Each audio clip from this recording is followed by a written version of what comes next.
What fishing laws apply in state versus federal waters? Imagine you're out on the water, rods in hand, ready for a day of fishing. But did you know that different rules might apply depending on where you are? That's what we're here to explore. When you fish in the ocean, the rules change once you cross from state to federal waters. It's like stepping into a new set of guidelines that keep our fish populations healthy and our safety in check. State waters usually stretch from the shoreline out to 3 nautical miles, except in places like Texas, Florida, and Puerto Rico, where they extend out to 9 nautical miles. Beyond that, up to 100 nautical miles offshore, are federal waters, also called the exclusive economic zone.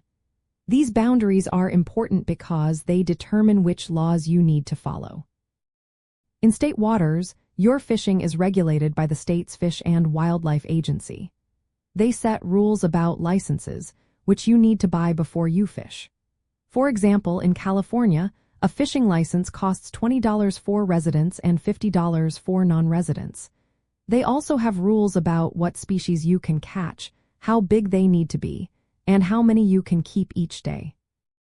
Some species have seasonal closures to protect spawning fish, like striped bass in Maryland, which are closed from March to May. Once you move into federal waters, the rules are managed by the National Marine Fisheries Service under the National Oceanic and Atmospheric Administration. These regulations often focus on species that are overfished or commercially important. For instance, if you're fishing for red snapper off Texas, you need a federal permit, and there are specific seasons and catch limits. During certain months, you might only be allowed to catch a set number of red snapper per person, and you must follow size limits, like a minimum of 12 inches in length. The transition zone between state and federal waters can be tricky. If you're fishing in federal waters, you must follow federal laws and have the right permits. But if you're in state waters, state licenses and rules apply. Vessels can travel through federal waters to reach state waters, but they cannot fish in federal zones without proper permits.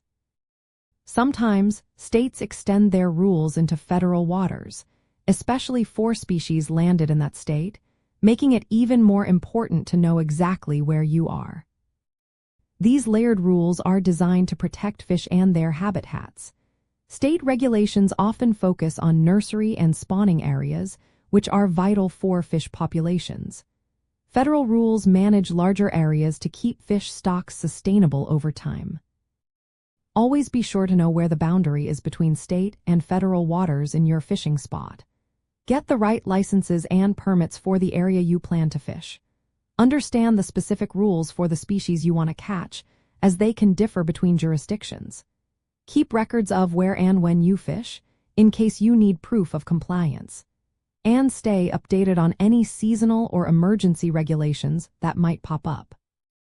Following these rules helps keep our waters healthy, ensures safe fishing experiences, and supports the future of fishing for everyone.